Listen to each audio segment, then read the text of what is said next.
Bonjour à tous, je m'appelle Fatima Leïté et je suis pharmacienne assistante à l'Omédite Auvergne-Rhône-Alpes. Du coup, on a participé ensemble à la construction du Serious Game que nous vous présentons aujourd'hui. Moi, je suis Karine Véron, donc pharmacien à l'Omédite. Pour ce projet, nous sommes accompagnés de Solène Bonnard, qui est encore interne en pharmacie et qui a dû se connecter normalement.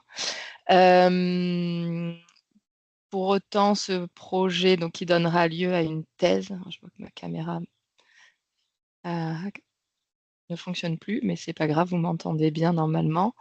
Donc le projet, c'est donc un projet de formation avec le contenu de la formation qui est supporté par un serious game qui s'appelle donc Enquête EGS volume 2 et le thème c'est synergie pour la sécurisation du parcours de soins liés aux troubles psychiatriques. Donc, sans transition très rapidement, le contexte et la pertinence du scénario. Pourquoi être parti là-dessus? Parce que nous avons donc une première expérience sur un premier serious game dans le cadre d'une promotion, donc d'une formation ludique à la promotion de la déclaration des événements indésirables et à la sécurisation de la prise en charge médicamenteuse. Donc, ce premier serious game date à peu près de 2020-2021, a rencontré plutôt un bon succès, ou en tout cas, il a été pas mal utilisé, repris, avec des retours positifs sur la diversité et le fait de partir sur un changement de format sur ces sujets de sensibilisation qui sont des sujets récurrents. Et dont finalement l'importance réside aussi sur le fait d'avoir accès à une diversité de formats et de manières d'aborder ces sujets.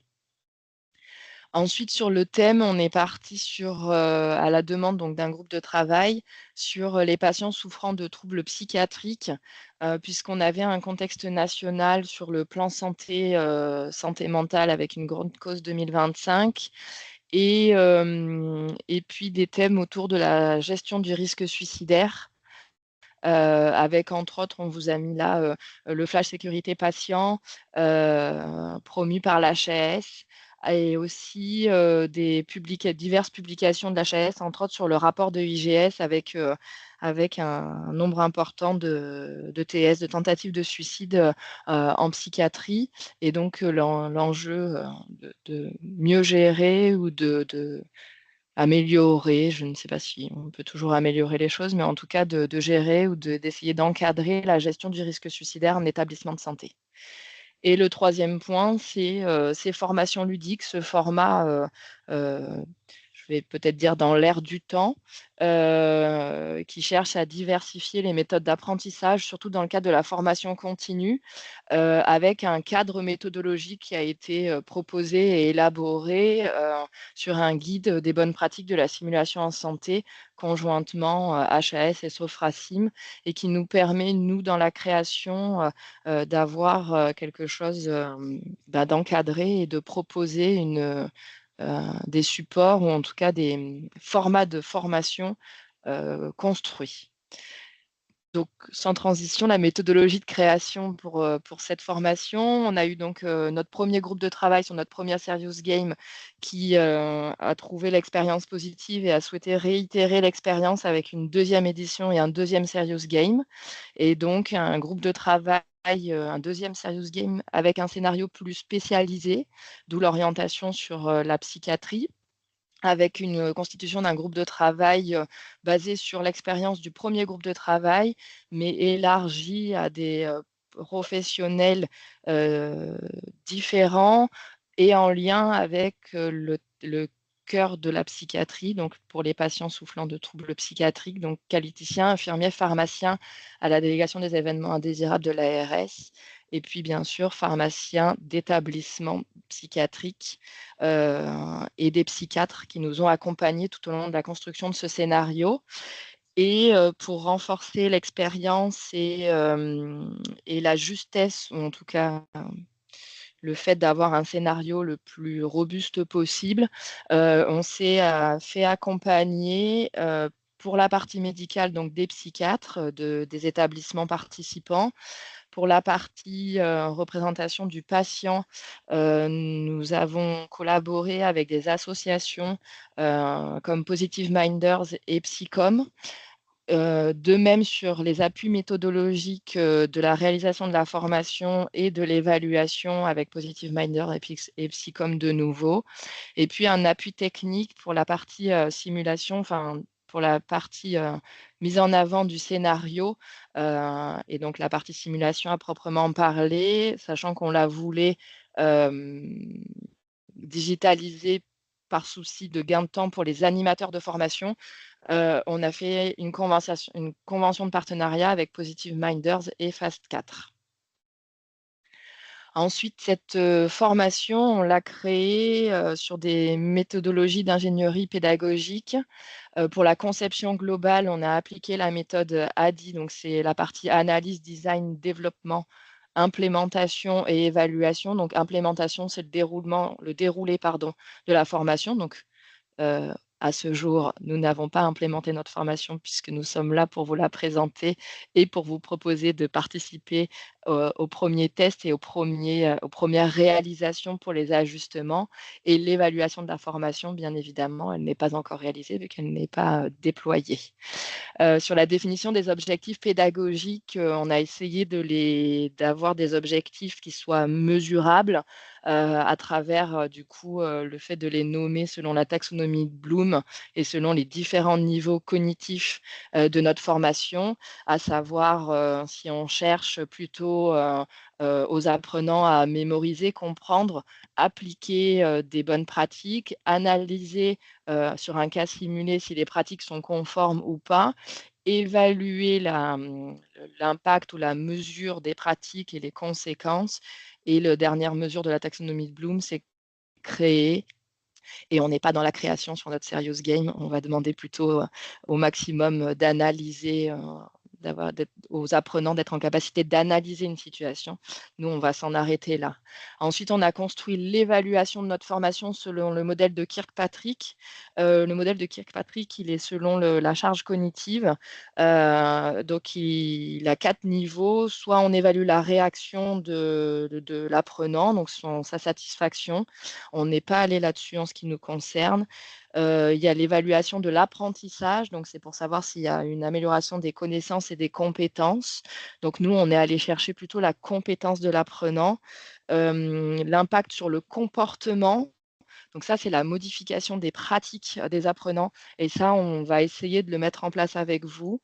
Et l'évaluation du résultat, donc c'est l'impact organisationnel. Et ça aussi, on voudrait essayer de le mettre en place avec vous au niveau de l'institution et de l'établissement.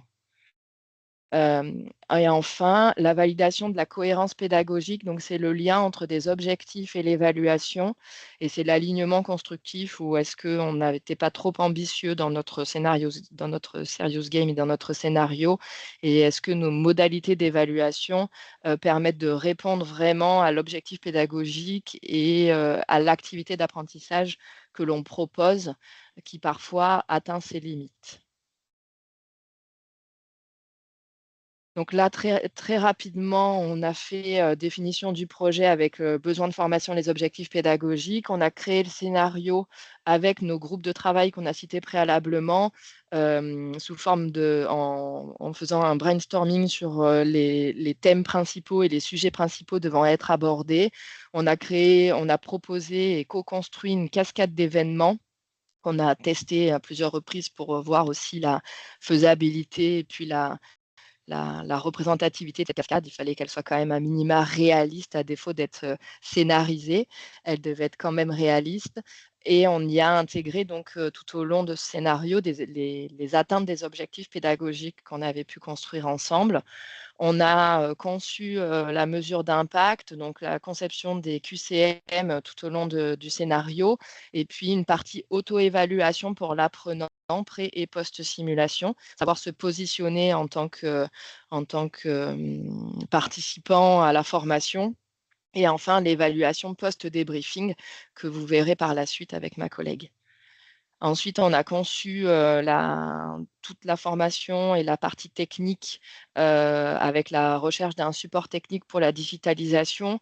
Et on a créé du coup les personnages, les dialogues et l'ensemble des médias parce qu'on voulait vraiment avoir une simulation la plus immersive possible et surtout diversifiée parce que passer du temps derrière son écran, c'est quand même pas forcément vendeur. Donc, on voulait essayer d'avoir une plateforme et une simulation euh, qui voulait quand même être interactive. Et derrière, on a créé et on finalise actuellement l'ensemble de la documentation pour accompagner les formateurs pour son déploiement avec donc la partie, le guide pratique de l'animateur et l'ensemble des supports de restitution. Donc, pour rappel, si vous n'avez pas eu encore les informations, l'objectif général de la formation, c'est renforcer la culture qualité et sécurité des soins au travers de l'analyse d'un EIGS et de la collaboration interprofessionnelle. Et donc, on a identifié, nous, 4 objectifs de formation. Le premier thème, c'est la promotion de la déclaration, que ce soit événement indésirable ou presque accident, donc événement porteur de risque, et l'analyse des événements indésirables, donc identifier un événement indésirable lié aux soins, comprendre les causes et utiliser les outils de déclaration adaptés. Ensuite, on a un thème autour de la sécurisation du circuit du médicament, connaître les outils de sécurisation comme la conciliation, par exemple, et reconnaître les points critiques du circuit du médicament et du parcours de soins. Donc, on va parler des bonnes pratiques de préparation et d'administration des médicaments, mais aussi les médicaments à risque comme les neuroleptiques à action prolongée. Le troisième sujet, ce sont donc les troubles psychiatriques et la gestion du risque suicidaire. Donc, nous, notre scénario porte sur un patient qui souffre d'une schizophrénie. Et donc, on vous propose au cours du scénario d'évaluer l'application d'une procédure de la gestion du risque suicidaire et d'être en capacité de la critiquer et de savoir si elle est correctement appliquée, etc. Et adopter des attitudes et pratiques de soins qui sont respectueuses et non stigmatisantes pour les patients qui souffrent de troubles psychiatriques. Et enfin, le quatrième thème, c'est l'impact de la communication interprofessionnelle avec comme objectif d'analyser les dysfonctionnements de communication au cours d'un parcours patient et surtout d'en mesurer parfois l'impact inconscient de cette communication. On vous a fait le petit nuage de mots, donc c'est tous les thèmes et sujets qui sont abordés et qui pourront être creusés par les formateurs au cours du débriefing si l'objectif qui motive la formation concerne un ou plusieurs de ces sujets-là. Donc, on voit les bonnes pratiques d'administration, on va parler de l'enjeu sur le traitement personnel à l'entrée d'un patient, on va évoquer des dispositifs comme le plan de prévention partagé autour de l'accompagnement et des soins non stigmatisants pour les patients qui souffrent de troubles psychiatriques. On va découvrir aussi ce qu'est la schizophrénie et puis essayer de lever j'allais dire les doutes ou en tout cas les méconnaissances de cette maladie. Et on va parler aussi de presque accidents ou d'événements porteurs de risque, par exemple. L'information générale sur cette formation, elle est à destination, elle s'adresse à tout professionnel de santé et étudiant en santé qui exerce au sein d'établissements sanitaires ou médico-sociaux. Elle n'est pas uniquement dédiée aux services de psychiatrie, hein. L'idée, c'est de promouvoir l'accueil des patients qui souffrent de troubles psychiatriques en dehors des services spécialisés. Donc, si on n'est pas ultra spécialisé en psychiatrie, le scénario et la formation restent adaptés et accessibles. Et c'est une formation qui porte un scénario qui respecte les bonnes pratiques de simulation en santé, on l'a vu préalablement, et qui se déroule un peu sous cette brique-là, avec l'identification du besoin de l'établissement pour savoir si la formation est adaptée et peut être déployée dans l'établissement, avec le parti déroulé de la simulation, donc un briefing, un déroulement de scénario et un débriefing, 2 encadrements collectifs et un déroulé de scénario digitalisé en individuel Et derrière, l'idée de la formation et de cette simulation, c'est de promouvoir ou en tout cas, d'accompagner les apprenants et les professionnels vers des actions qui auront été priorisées ou identifiées par, ce groupe de professionnels formés et sensibilisés pour pouvoir derrière porter des actions au sein de l'établissement et tout au long de ce parcours, on propose des dispositifs d'évaluation pour mesurer l'impact individuel sur les professionnels, mais aussi l'impact collectif sur l'établissement et sur l'évolution des pratiques ou en tout cas l'évolution de l'attendu et des besoins identifiés initialement par l'établissement. La partie scénario, elle est individuelle puisqu'on a voulu une approche digitalisée et interactive et immersive où chaque participant mène lui-même son enquête. Alors, pourquoi digitaliser? Juste par souci de répondre aux besoins qui nous avaient été identifiés par le groupe de travail, de maximiser, ou de plutôt minimiser le temps des animateurs à l'accompagnement et au support des formations. L'animateur, du coup, n'intervient pas pendant le déroulé du scénario, mais intervient animateur ou formateur, pardon, intervient dans le cadre du briefing et débriefing. Et maintenant, je passe la parole à ma collègue Fatima. Pour la Oui, du suite. coup, on poursuit la présentation du Serious Game par cette fois-ci les modalités un peu pratiques de déploiement de l'outil dans vos structures. Donc, tout d'abord, on projetait quand même que son déploiement soit associé à un engagement de la direction et qu'il s'inscrive en fait entièrement dans le programme de formation continue des professionnels de santé. Ce qui implique a priori de valider les objectifs de formation et les objectifs pédagogiques que Karine vous a présentés à l'instant, et pour s'assurer qu'ils fassent partie des enjeux de formation de la structure. Ça implique aussi de planifier les séances et de libérer du temps aux soignants. Donc ensuite, je vous ai mis une petite frise chronologique pour les étapes clés pour la mise en place. Donc la première étape, évidemment, identifier les professionnels cibles et planifier les temps de formation, et puis créer des groupes de formation avec un listing de participants pour chacune de ces séances, avec des dates planifiées. L'objectif ensuite, c'est de nous communiquer la liste des professionnels que vous avez identifiés pour la formation et que nous, on puisse de notre côté leur créer des liens de connexion sur la plateforme et vous envoyer ce qu'on appelle un kit pédagogique, qui est en fait un kit clé en main pour l'organisateur avec l'ensemble des documents et des supports nécessaires pour le bon déroulé des séances. Donc, ce kit pédagogique, il est constitué d'un kit organisateur qui comprend un guide d'utilisation qui va détailler plus dans le détail que le webinaire d'aujourd'hui, évidemment, comment mettre en place le jeu et les différents rôles de l'animateur.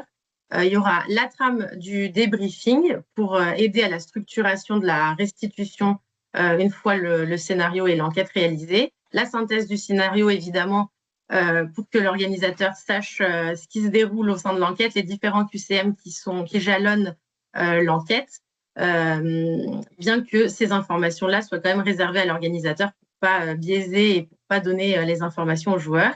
D'un autre côté, le kit participant, lui, il est composé de 2 documents. La grille alarme d'analyse des causes profondes des événements indésirables qui est fournie par la Haute Autorité de Santé et un trombinoscope des personnages de scénario, histoire d'aider le joueur quand même à se retrouver dans tous les personnages qu'il va rencontrer tout au long de l'enquête. Donc, une fois que vous avez reçu ces kits, on vous conseille quand même de vous assurer que tous les documents soient bien en votre possession. Vous avez des identifiants de connexion pour chacun des participants de la session qui va venir. Et on vous invite à nous contacter quand même au minimum 2 semaines à l'avance pour qu'on ait le temps de vous envoyer tous les documents et de créer les liens de connexion pour chacun de vos joueurs. Le jour J, sur la chronologie, on l'a identifié par une seule petite puce, mais en réalité, comme disait Karine jusqu'à présent, au moment de l'enquête en tant que telle, l'animateur ou le formateur n'a pas besoin d'être avec les professionnels. Et en fait, l'étape de briefing, elle est essentielle d'un point de vue collectif pour que tous les joueurs aient les mêmes informations au même moment, pour gagner du temps aussi pour le formateur. Mais ensuite, le déroulé de l'enquête, si vous le souhaitez et que c'est plus pratique dans l'organisation, vous pouvez dire à chacun des participants d'avoir un temps pour y consacrer à cette formation Et donc, les jours ne sont pas forcément les mêmes pour tous les participants, mais c'est une organisation interne qui est quand même laissée à la décision de l'établissement. Donc, pour revenir sur les 3 étapes que vous a déjà présentées Karine, conformément au guide de bonne pratique de simulation en santé, la première, c'est le briefing. Là, je vous ai mis une slide générale sur ce qu'on entend par briefing. Donc, qu'est-ce que c'est? C'est un temps d'échange d'informations qui est bref et qui a lieu entre les participants de la session et l'animateur ou le formateur. Donc, chaque séance de simulation doit débuter par un briefing qui doit être préparé et structuré par l'animateur. Tous les éléments essentiels à ce briefing vous sont également précisés dans le guide d'utilisation qui est dans le guide d'organisateur. Pourquoi est-ce qu'on fait un briefing? Pour présenter le contexte et lancer la simulation? C'est donner les consignes, la durée de la séance de l'enquête, le déroulement des séances, les différents objectifs qui sont censés être abordés par le jeu. Et donc, ça permet le bon déroulement de la simulation. Le guide de bonne pratique recommande que ce briefing soit réalisé avant le début de la séance de simulation, évidemment, et qui soit animé par un formateur qui dispose d'une connaissance de l'approche pédagogique et, dans notre cas, qui a le guide pratique pour lui donner les clés pour réaliser ce briefing à bien. La slide suivante, elle est sur l'aspect pratique pour ce serious game en question. Donc, nous, on a estimé le temps du briefing à environ 15 minutes. C'est un temps qui est nécessaire pour, du coup, dispenser les quelques consignes générales, préciser que c'est un moment d'apprentissage qui n'a pas vocation à être sanctionnant ou stigmatisant, évidemment, et de sensibiliser les joueurs à ne pas partager le scénario qu'ils vont voir, ne pas partager les QCM si jamais les sessions sont répétées, pour ne pas biaiser le déroulement des séances de simulation à venir. Et aussi présenter aux joueurs le déroulé de la simulation dans sa globalité, c'est-à-dire que là, vous êtes à l'étape de briefing, qu'il va y avoir l'enquête et qu'ensuite, il y a un débriefing pédagogique collectif qui devra déjà être programmé avec une date à leur fournir.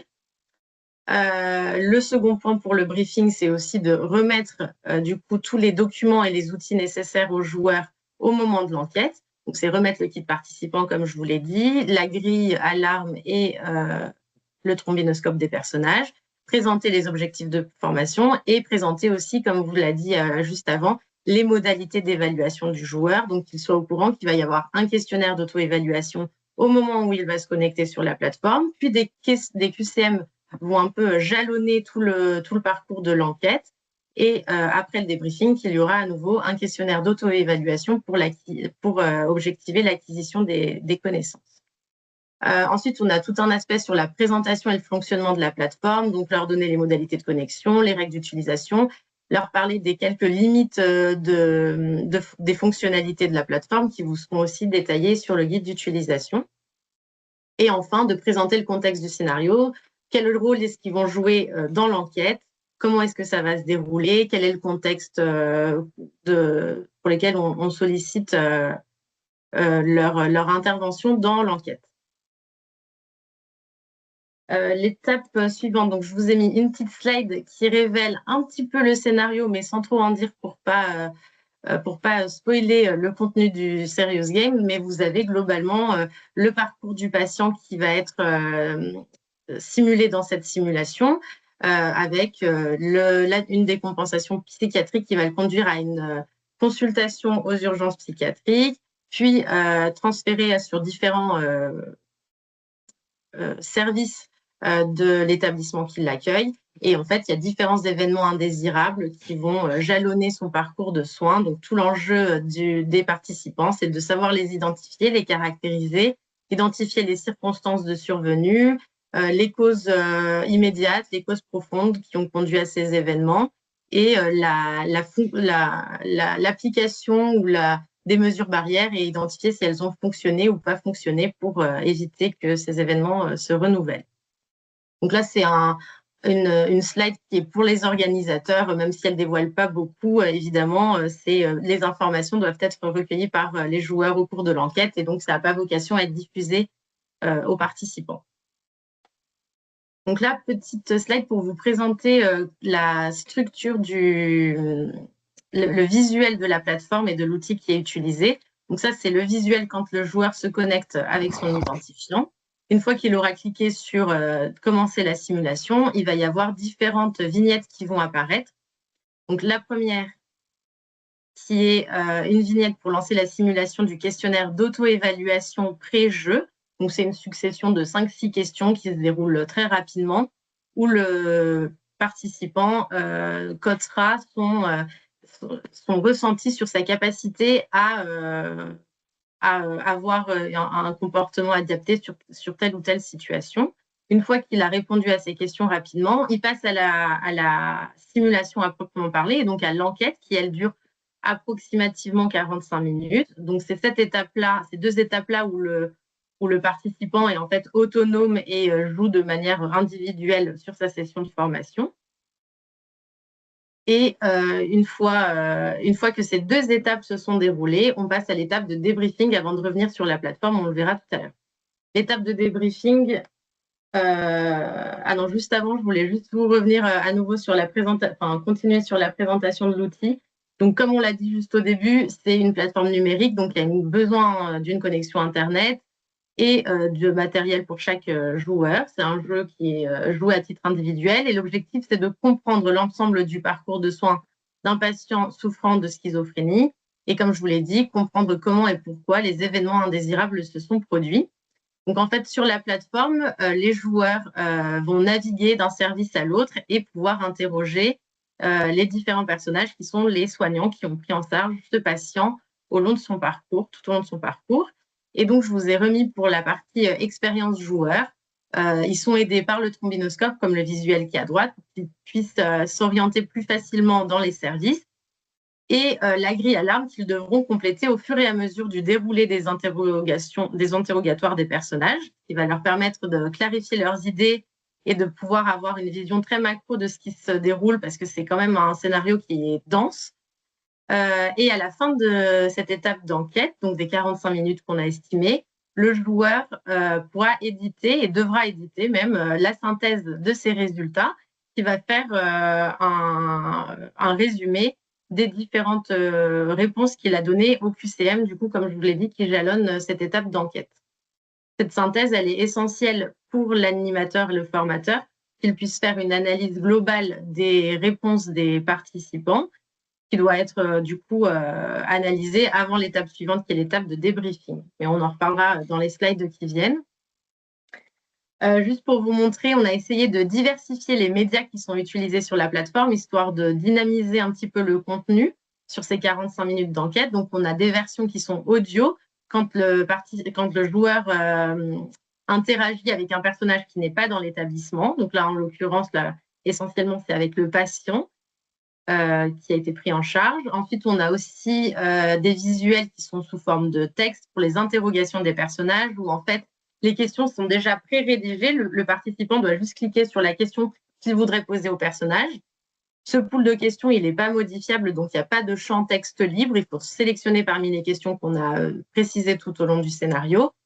Et un point important à rappeler au moment du briefing, c'est que en fait, les questions reviennent plusieurs fois. Donc, il y a une importance à être vigilant quand on est le joueur, pas reposer systématiquement la même question pour ne pas reboucler tout le temps sur les mêmes discussions avec les personnages.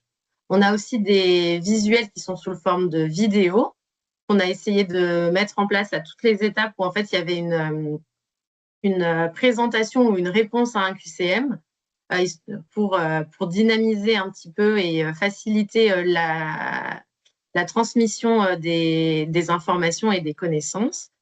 Et la dernière visuelle que je vous ai mis en exemple, c'est un extrait très représentatif de la plateforme où en fait c'est une succession de bulles entre les interventions du personnage et les questions qu'il souhaite poser et les réponses des différents personnages qui interviennent dans l'enquête. Donc, après cette session d'enquête par les participants, on a donc l'étape de débriefing, comme on l'a déjà dit, qui doit être programmée en amont des séances. Cette étape, c'est une étape qui est collective. Donc là, je vous ai mis, comme pour le briefing, une slide un peu sur les généralités. Donc, qu'est-ce que c'est qu'un débriefing? C'est un temps d'analyse et de synthèse qui est après la mise en situation simulée. C'est un temps qui est absolument essentiel dans la formation par simulation. Et c'est de la qualité de ce débriefing que dépend aussi la qualité de la session de la simulation proposée. Donc, elle a pour but, en fait, d'amener les apprenants à une analyse un peu réflexive sur la séance de simulation, sur leur propre activité aussi dans leur pratique professionnelle. Et l'objectif, c'est d'améliorer les pratiques futures dans des situations qui sont similaires. Pourquoi est-ce qu'on fait un débriefing? Pour partager, capitaliser sur la simulation en vue d'en tirer des enseignements, comme on l'a dit. Ça permet aux formateurs de revenir sur le déroulé du scénario selon un processus structuré.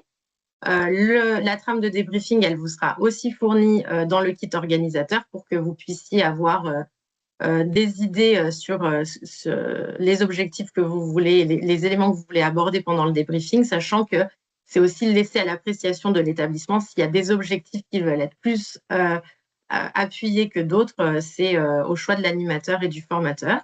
Donc, l'objectif, c'est de consolider les apprentissages, d'analyser les pratiques, d'identifier les écarts par rapport aux pratiques professionnelles et de décider des actions d'amélioration qui sont spécifiques à l'établissement qui met en place la simulation.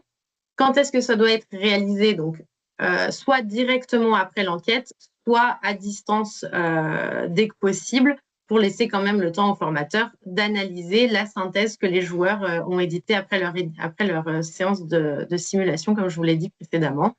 Et qui anime le débriefing? Le formateur, mais plus ou moins accompagné d'un co-formateur aussi, ou d'une personne identifiée qui a une expérience en lien avec les objectifs pédagogiques qui ont été priorisés par l'établissement. La slide suivante, c'est une slide plus en pratique. Donc, nous, on a estimé la durée de débriefing d'environ 45 minutes, globalement la même durée que la durée de l'enquête en tant que telle. Ça va se composer en 3 parties. Une phase de réaction où là, il y a une présentation des retours à chaud des participants, parce qu'à la fin de l'étape d'enquête, les participants ont 3 petites questions qui s'enchaînent pour qu'ils mettent à chaud sur la plateforme en texte libre un élément qu'ils ont appris, qui les a mis en difficulté ou qui les a surpris. Et ces réponses à ces questions vont être éditées sur la synthèse que le participant va éditer pour le formateur. Et donc, tout l'enjeu, c'est de pouvoir les analyser a priori et en faire une restitution pour l'ensemble des participants. C'est suivi d'une phase d'analyse où là, l'objectif, c'est de construire de manière collective la frise chronologique des événements du scénario qui a été déroulé pendant l'enquête, pour comprendre les circonstances de survenue des événements, les facteurs contributifs, les écarts aux bonnes pratiques professionnelles. Et là, c'est tout l'enjeu du formateur, c'est de personnaliser ce débriefing aux besoins de la structure et d'approfondir les objectifs de formation qui sont priorisés pour l'établissement de santé. C'est là aussi l'occasion d'évoquer les outils de sécurisation, d'amélioration de la prise en soin et les mesures barrières à mettre en place dans votre établissement. Et enfin, la phase de synthèse, c'est à titre individuel, le formateur, il a aussi un rôle de faire un peu exprimer aux participants comment est-ce que les apprentissages qu'il aura eus pendant cette formation et pendant le débriefing pourront être appliqués et transposés à leur pratique professionnelle. Donc, c'est ce qu'on appelait passer du jeu au réel pour qu'on puisse avoir un impact sur les pratiques du quotidien.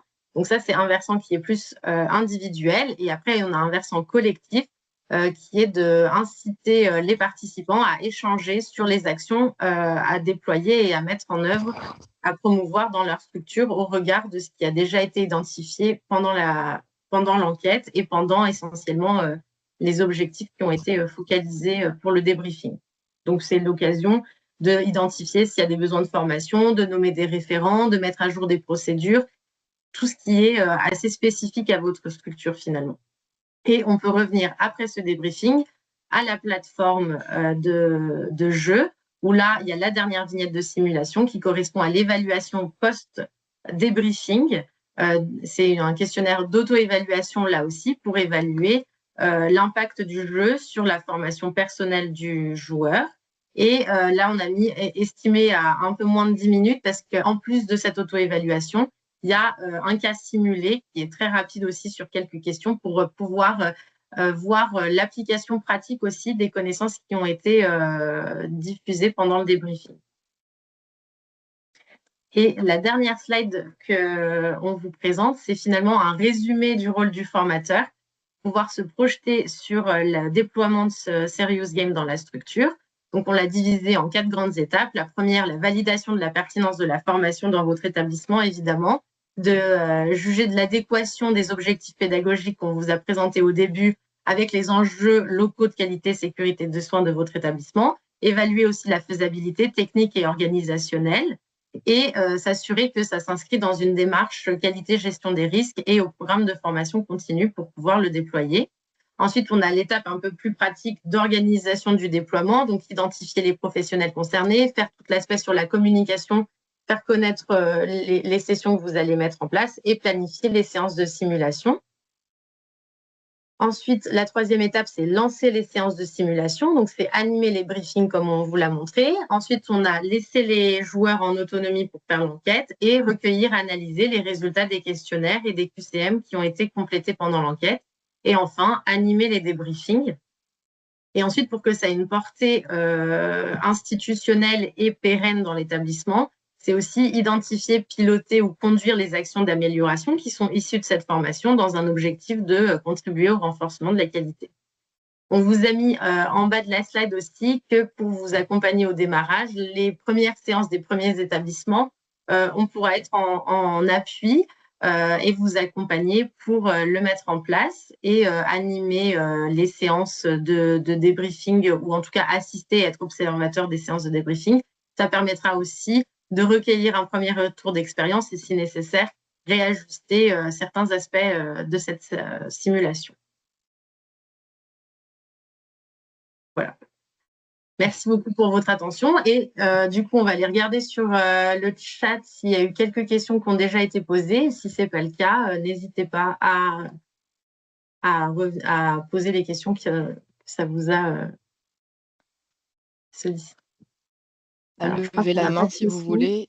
Oui. Non, on n'a pas de questions. À lever la main si vous voulez. On pourra donner ouvrir les micros et donner la parole directement si vous le souhaitez. Hop.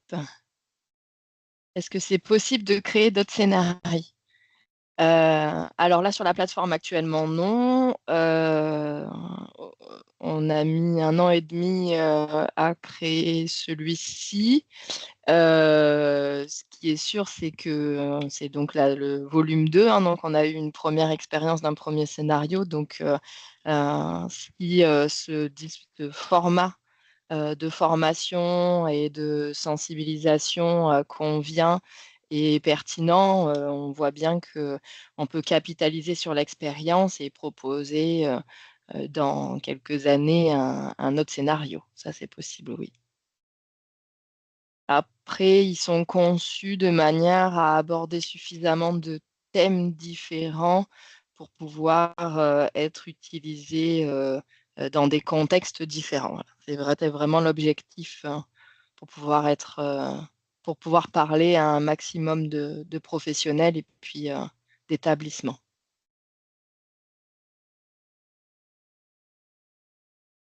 Oui, alors, merci Magali pour la question. Est-ce que le support est adapté à un service qui n'a pas de service psychiatrie? C'est en effet, l'information sur une des premières slides, où, on a bien spécifié que, ce n'est pas un scénario qui a vocation à, parler à des experts pour des experts, de la psychiatrie en tout cas. Le scénario, il est, adapté, à tout public professionnel, de santé ou, étudiant en santé. Il est aussi adapté aux patients. Alors, c'est, je pense, moins intéressant pour des patients, parce qu'il y a quand même un volet spécialisé et à l'univers des professionnels de santé. Mais pour autant, c'est un scénario qui s'adapte, à un maximum de professionnels et il n'est pas dédié, aux services de psychiatrie. L'idée au contraire de ce scénario, c'est de parler de patients qui souffrent de troubles psychiatriques pour aller plutôt vers, une discussion au moment du débriefing, sur, les gestes stigmatisants ou qu'est-ce que la stigmatisation pour les patients qui souffrent de troubles psychiatriques et le scénario aborde, des des solutions, ou en tout cas met en lumière certains dispositifs comme le plan de prévention partagé, qui est un dispositif d'accompagnement des patients chroniques qui souffrent de troubles psychiatriques afin de les prendre en soin de manière la plus adaptée possible, qu'ils soient hospitalisés pour et en lien avec leurs troubles psychiatriques ou, comme vous l'avez vu dans le scénario, sans lien avec le trouble psychiatrique. Ils sont pas à l'aise. Alors, notre question, est-ce que nous avons des professionnels qui ne sont pas forcément à l'aise avec la langue française, d'autant plus à l'écrit? Cela serait-il un frein important? Alors je pense que oui, parce qu'il y a pas mal de choses écrites dans les visuels qu'on a présentés, oui, et donc c'est représentatif du jeu. On a mis des audios et des vidéos. Donc dans les audios et les vidéos, effectivement, il n'y a pas de temps de lecture, mais je dirais bien 75 de la simulation est un jeu de lecture, surtout pour les questions qu'on pose. Donc effectivement, et je ne pense pas avoir de lecteur immersif sur la plateforme qui porte la simulation. Donc ce qui peut être intéressant par contre, c'est que rien n'empêche d'être en binôme derrière l'écran. Donc ça peut être réalisé à 2 derrière l'écran et à 2 de décider de cliquer. Le seul inconvénient, c'est qu'il faudra, pouvoir avoir, une évaluation individuelle pré-jeu et post-jeu, par contre. Donc il faudra une petite adaptation, mais on pourra le voir ensemble éventuellement sur comment est-ce qu'on peut adapter à un binôme s'il y a des difficultés de lecture. Même les éducateurs spécialisés peuvent participer. Pour moi, oui, il y a un volet dedans sur lequel ils seront, moins à l'aise. Ça va être une partie plus circuit du médicament, du coup, qu'on aborde. Mais comme il y a pas de, on va dire, enfin, il y a pas de sanction, c'est pas bloquant de pas savoir répondre aux questions. Il y a un volet dans le scénario aussi, qui se veut de découvrir, certaines tâches d'autres professionnels qu'on côtoie. Pour moi, les éducateurs spécialisés, peuvent être en lien avec le circuit du médicament, hein, ou directement concernés, selon les organisations et les structures. Mais le scénario est fait de telle manière que, pour moi, si on n'a pas la connaissance brute, on a fait en sorte qu'il y ait un Joe, personnage, Joe, qui est notre assistant tout au long du jeu et qui apporte de la connaissance si on ne connaît pas, le sujet, régulièrement avant qu'on nous pose de manière assez frontale une question d'évaluation sur nos connaissances, Joe peut nous expliquer les choses. Donc pour moi, les éducateurs spécialisés peuvent tout à fait, y participer avec une expérience du coup, qui sera pas en termes de satisfaction, 100 satisfaite dans le sens où, par exemple, le circuit du médicament, c'est pas leur cœur de métier, donc ils se sentiront moins concernés. Mais on va dire que c'est, 10 du scénario. Voilà. Donc pour moi, ça reste tout à fait adapté. Est-ce possible de participer de façon pluriprofessionnelle? Alors oui, médecin, IDE, aide-soignant, pharmacien, tout à fait. On vous l'a mis, hein, le briefing est collectif, le débriefing aussi. Au contraire, le côté pluriprofessionnel est pour moi hyper enrichissant dans la simulation en santé, surtout sur l'aspect débriefing. Et de toute façon, le scénario et la simulation, derrière, elle est individuelle. On la vit et on la teste. Et la force de la formation sera, le collectif au moment du débriefing. Donc, au contraire, le pluriprofessionnel, pour moi est hyper intéressant, surtout quand vous mettrez tout le monde, ensemble, sur le débriefing. Alors je vais vous donner le micro. Allez-y madame Chalamette, vous pouvez Oui, normalement bonjour. prendre la parole. Oui, Allez-y. vous m'entendez? Bonjour. Très bien, je vous Bonjour. entends très bien. Oui, oui, bonjour, c'est Mme Chalamette, pharmacienne du CH de Roanne. Merci pour cette présentation. Je vois que vous avez un scénario très ambitieux parce que ça aborde aussi les erreurs médicamenteuse, aussi la prise en charge. Oui. Alors, est-ce que c'est pour ça que du coup, c'est 45... En fait, je me suis dit 45 minutes tout seul devant écran. Ça fait, est-ce que ça fait beaucoup? Au total, c'est presque 1 heure et demie, plus 1 heure et demie de tout, En- du début à la fin, je veux dire. Est-ce que c'est un peu... Est-ce que c'est long ou pas selon vous? Est-ce que vous avez des retours sur la durée? J'ai beaucoup de questions. Je suis désolée, je fais tous en même temps. Euh, ou je fais au fur et à mesure, qu'est-ce que vous préférez? Alors, je vais répondre à la première, elle est déjà là, 45 minutes. Donc, nous, ce qu'on a testé, pour le moment, on n'a pas testé l'entièreté de la formation de A à Z, c'est ce que je vous ai dit en préambule. On n'a pas fait la phase d'implémentation. Pour autant, on a testé la phase de simulation. Les 45 minutes, les quelques joueurs qui l'ont testé dans son entièreté sur le scénario et la simulation nous ont tous exprimé, quelle que soit la fonction du professionnel qui a fait la simulation, nous a dit que le temps passait très vite, qu'il n'y avait pas de longueur ou de lenteur. De lenteur dans le scénaristique, hein, je parle, hein. S'il y a une lenteur informatique, ça malheureusement, nous, on ne peut pas la gérer. Mais Mm. voilà, sur le scénario, les 45 minutes passent très vite, très simplement parce qu'on est conduit très vite sur des personnages différents, des thèmes différents, et donc ça s'enchaîne assez vite. Et les 45 minutes, a priori, sont, je ne dirais pas dégustées, mais en tout cas sont vécues sans sans difficulté parce que dans ce qui nous a été dit, il y a un côté assez immersif avec les personnages et assez visuel. Voilà. Et D'accord. l'heure et demie de formation, elle n'est pas successive. Je pense qu'effectivement, 1 heure et demie sur ce sujet-là, dans son entièreté, ça fait, enfin, ça fait beaucoup d'un coup.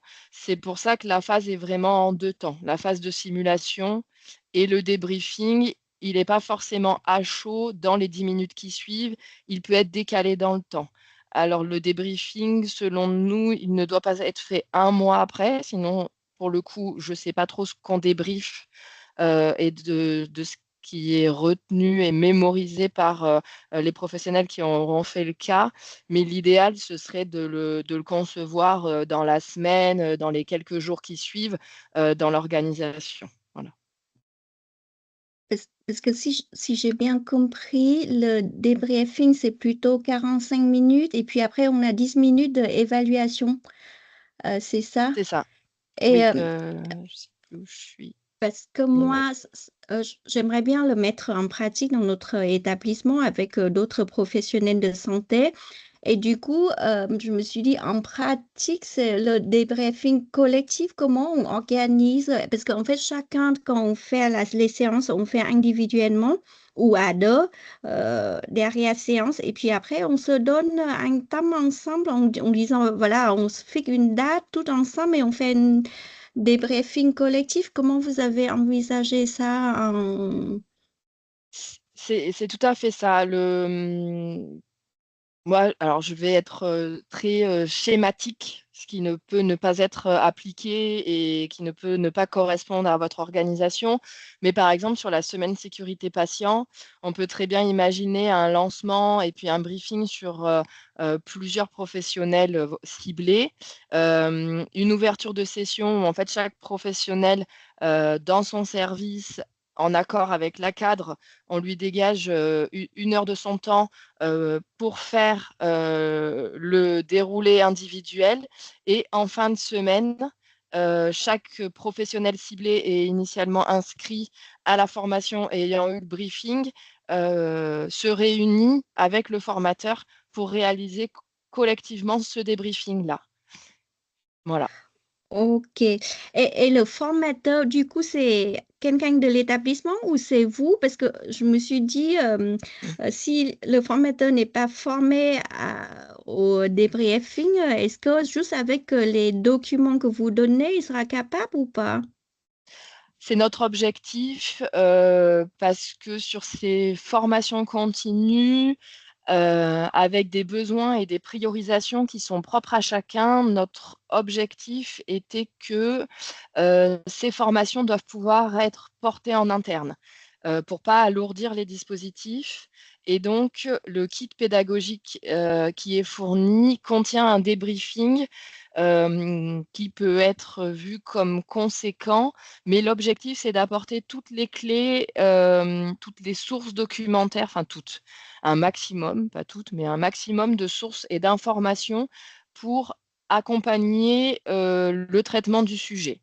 Hmm.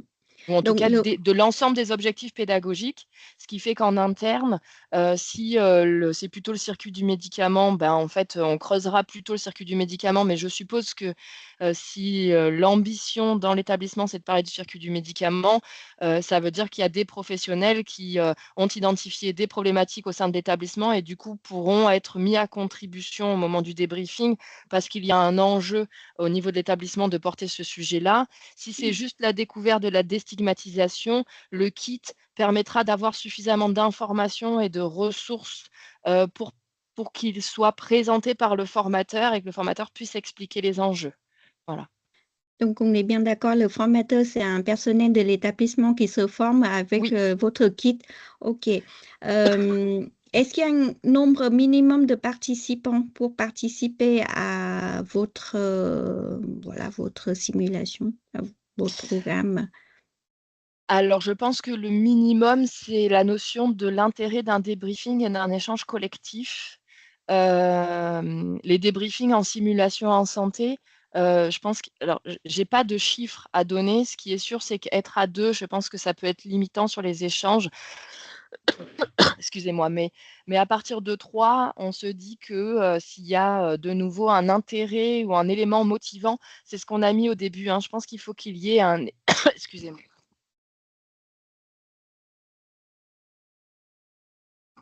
Il faut qu'il y ait un élément motivant. Il faut que la formation réponde à un besoin, un ou des besoins identifiés dans l'établissement et les professionnels formés, du coup, vont avoir du grain à moudre ou des échanges à avoir au niveau du collectif. Excusez-moi, décidément. Et donc du coup, pour moi, il faut être minimum 3 professionnels pour avoir cet échange sur le collectif. Et par contre, ce qui est sûr, c'est qu'un débriefing à 30 me paraît quand même, enfin, moi, je ne me sentirais pas d'animer un débriefing à 30. Oui, Ça me donc paraît trop. oui. Voilà. Donc, il faut Enfin, un formateur et au minimum 3 participants, c'est ouais, ça? je pense. Ouais. Et voilà, vous avez mis différents sujets à aborder, mais si on ne voit pas le scénario avant, euh, est-ce qu'en fait le formateur, il voit d'abord le scénario et tout, et après, à ce moment-là, voilà, il choisit où il va sur le terrain et il dit, bah voilà, qu'est-ce qu'on choisit comme sujet principal? C'est plutôt risque suicidaire, c'est plutôt les événements indésirables. Comment je vois dans le scénario et comment je choisis dans ce scénario-là Alors, donc, dans le kit organisateur, il y a tout le scénario. Donc, en fait, ça explique tout ce D'accord, qui se passe. ok. Parce Hmm. qu'on ne peut pas animer un jeu ou une simulation si effectivement, soi-même, on ne sait pas, alors pas dans le détail de ce que dit tel personnage, on n'est pas à l'article près ou au verbe près, mais par contre, il faut vraiment savoir tout ce qui se passe. Donc, vous avez, entre autres, l'intégralité de la correction de la grille alarme, la frise chronologique du déroulé des événements. En fait, vous avez toutes les explications du scénario. Et dedans, on a les supports pédagogiques et on vous mettra en fait tous les thèmes traités à l'intérieur. Vous ne pouvez pas choisir les sujets, puisqu'en fait, le scénario, il se déroule. Par contre, dans le débriefing, vous pouvez décider de plutôt mettre l'accent parce que vous pouvez faire des débriefings de 2 heures en traitant tous les sujets. Mais en fait, je pense que c'est trop. et Oui, que la formation, oui, elle doit répondre à un ou deux besoins pédagogiques principaux. Et dans ce cas-là, le kit de débriefing, il est malléable. C'est-à-dire que nous, on va vous proposer un ensemble de diapos. Vous pouvez décider de sélectionner plutôt tout le volet déstigmatisation, sensibilisation aux troubles psychiatriques et à la gestion du risque suicidaire. Le circuit du médicament, ma foi, vous avez peut-être d'autres formations sur ce sujet-là. Vous allez juste le dérouler avec la correction du scénario pour le débriefing, sans rentrer dans le détail. Et par exemple, la promotion de la déclaration, c'est quelque chose qui est toujours un enjeu. Donc, vous décidez de rentrer dans le détail. Et du coup, le kit de débriefing, vous le mettez à votre sauce. Vous l'allégez ou vous voulez l'approfondir, vous pouvez l'approfondir. Mais du coup, vous avez toute une trame, une première trame qui est en votre possession et qui peut être du coup adaptée en fonction de votre public. Et vous pouvez faire une session plutôt tournée sur des professionnels destinés à la déstigmatisation et finalement aux troubles psychiatriques, et une session où le débriefing sera plutôt tourné sur des professionnels qui sont plus en lien avec la promotion des EI et le circuit du médicament, par exemple, sur le côté sécurité des soins. Et dans ce cas-là, en fait, vous avez, avec un même outil, vous avez possibilité d'avoir deux débriefings qui sont légèrement différents, qui viennent corriger le cas, mais qui viennent mettre l'accent ou qui viennent approfondir deux thèmes différents dans votre scénario. Voilà. d'accord. Ok. Merci pour les réponses. Je suis désolée, je monopolise un peu les paroles, mais juste pour la modalité pratique de déploiement, on va voir avec la directrice des soins, tout ça, effectivement, on intègre dans le programme de formation institutionnelle. Euh, on envoie à qui la demande pour avoir après, voilà, tout Alors, la, à nous, pardon, excusez-moi, je vous ai coupé, mais à ars-ara-omedit@ars.santé.fr, d'accord, toutes les adresses mail qui vous ont fait les communications sur ce kit. Ce kit est d'accord. gratuit. C'est bien gratuit, donc j'ai Madame Roy qui pose la question. Tout ça, l'Omédit, hein, on est un observatoire, c'est gratuit. Nous, on cherche du coup des premiers établissements testeurs, puisque on a un travail de test derrière, et l'objectif, c'est d'objectiver vraiment l'impact de ces formations ludiques. C'est pour ça qu'on a vraiment renforcé toute l'évaluation et l'accompagnement des objectifs de formation, puisqu'une formation ludique, c'est bien de trouver des supports qui sont un peu fun, un peu sympas, mais l'idée, c'est quand même d'avoir un impact sur nos professionnels et au sein de l'établissement. Donc, on a presque 3 niveaux d'évaluation qui vous sont proposés. Le premier, c'est une évaluation individuelle de l'apprenant pour voir si individuellement, j'ai l'impression d'avoir progressé avec cette simulation et au cours du débriefing. Une deuxième évaluation, c'est l'évaluation collective pour savoir si la formation, elle a un impact sur le collectif et une dynamique. Et la troisième évaluation qui vous sera proposée, mais à distance, encore une fois, c'est si vous le souhaitez, hein, ce n'est pas obligatoire, c'est une évaluation pour l'établissement de se dire finalement, est-ce que ce type de formation qui peuvent être qui ne se font pas en une fois, en une demi-heure, c'est pas une quick formation clairement, mais qui est assortie d'un programme pour l'établissement, révision de la procédure gestion des risques suicidaires, déploiement du plan de prévention partagée en psychiatrie, programme de sensibilisation aux troubles psychiatriques de nos professionnels de santé, voilà, s'intégrer dans des sujets comme ça. Est-ce que finalement ça a eu un impact, et est-ce qu'il y a une dynamique qui s'est créée ou qui s'est renforcée ou qui s'est poursuivie, qui a été poursuivie à l'issue de cette formation-là? On aura du coup une dernière évaluation qui vous sera proposée à l'échelle de l'établissement un an après, par exemple, avec un petit questionnaire au regard de vos objectifs initiaux. Est-ce que vous êtes satisfait ou est-ce que vous avez atteint vos objectifs avec cette formation-là? Voilà. D'accord. L'engagement de la direction, dans mon mail, quand je demande le kit, je dis que l'établissement s'engage, c'est bon ou il y a un formulaire, il faut faire signer par la direction?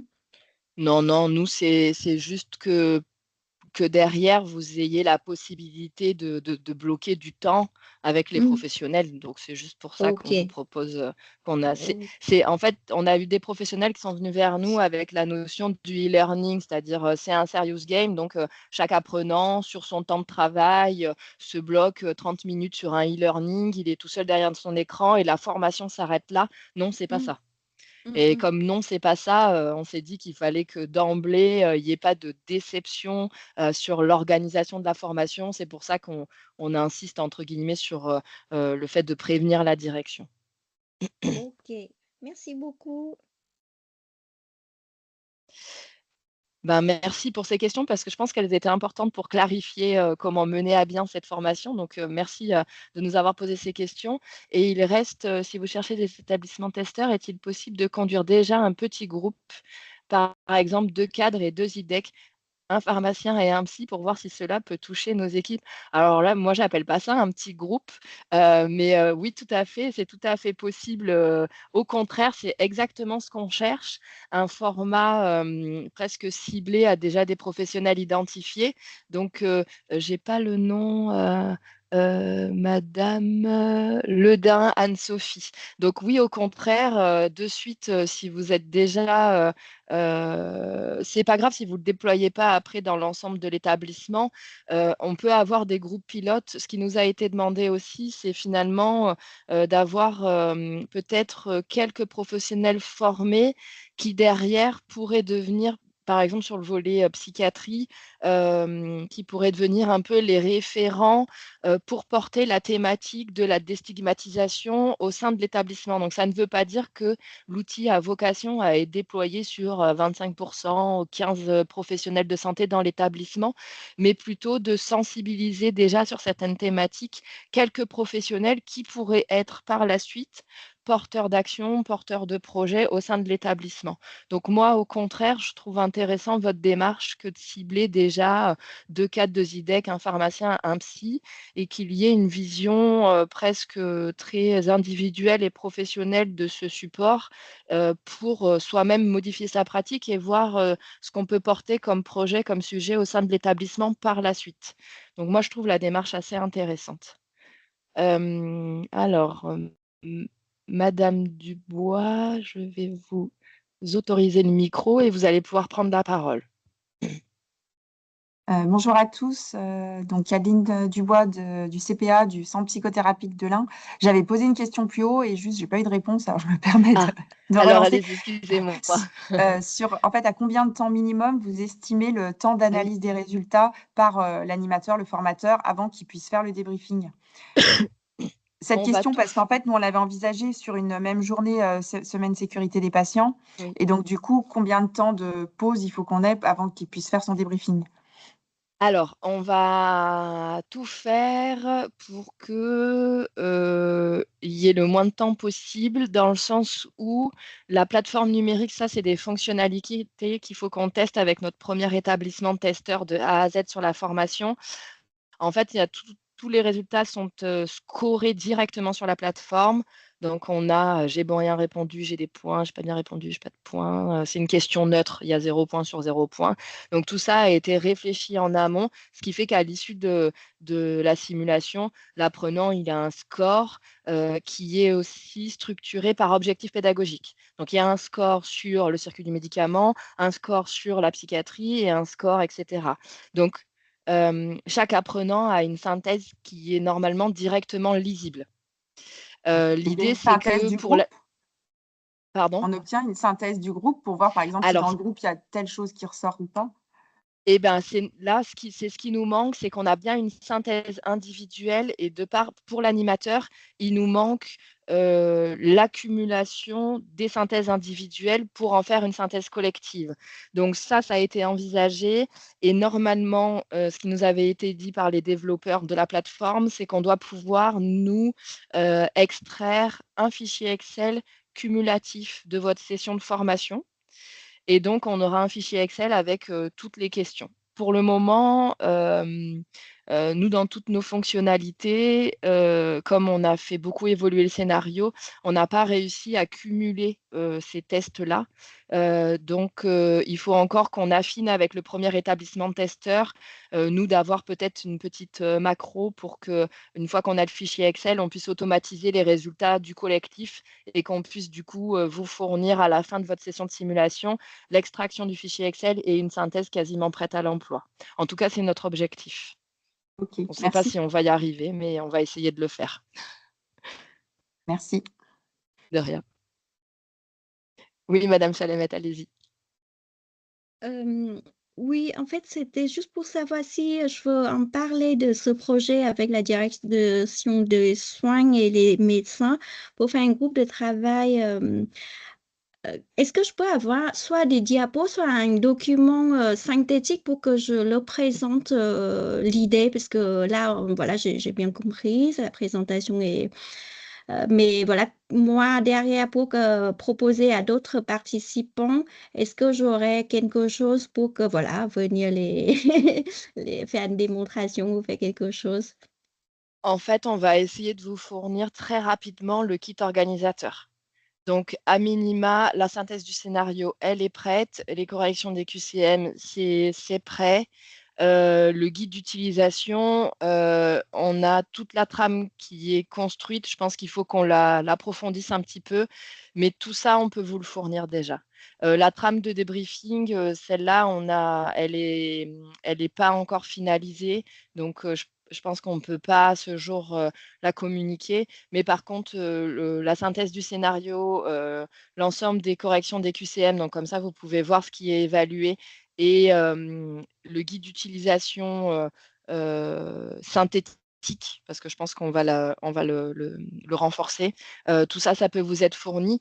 Donc, si vous êtes intéressé, en fait, à l'issue de vos scénarios, je vous propose de revenir vers nous pour nous signifier que vous êtes intéressé et on vous fournira tout ce qui est en notre possession à ce jour rapidement, vous permettant d'évaluer la faisabilité sur votre établissement et l'intemporalité, puisque, comme je vous l'ai rapidement évoqué, nous avons un travail de thèse derrière qui est en cours. Donc, on aimerait bien avoir un premier établissement testeur sur la formation pour nous permettre de contribuer, si l'établissement est d'accord, de contribuer à la publication de ce travail-là.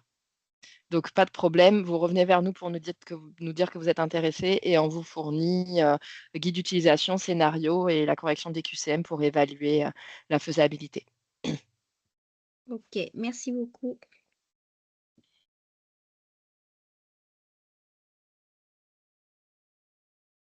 Alors, la dernière question, c'est si vous êtes intéressé, vous pensez qu'on pourra le mettre en place dans combien de semaines? Moi, on est mars. L'idée, c'est que tout soit prêt pour avril. Nous, on vous en parle là parce qu'il nous reste à peaufiner le guide d'utilisation, voir si vous avez des questions et vous laisser le temps aussi d'organiser au sein des établissements vos sessions de formation. Donc, on avait prévu de vous proposer le déploiement et les accompagnements pour avril. Je pense que j'ai répondu à peu près à toutes vos questions.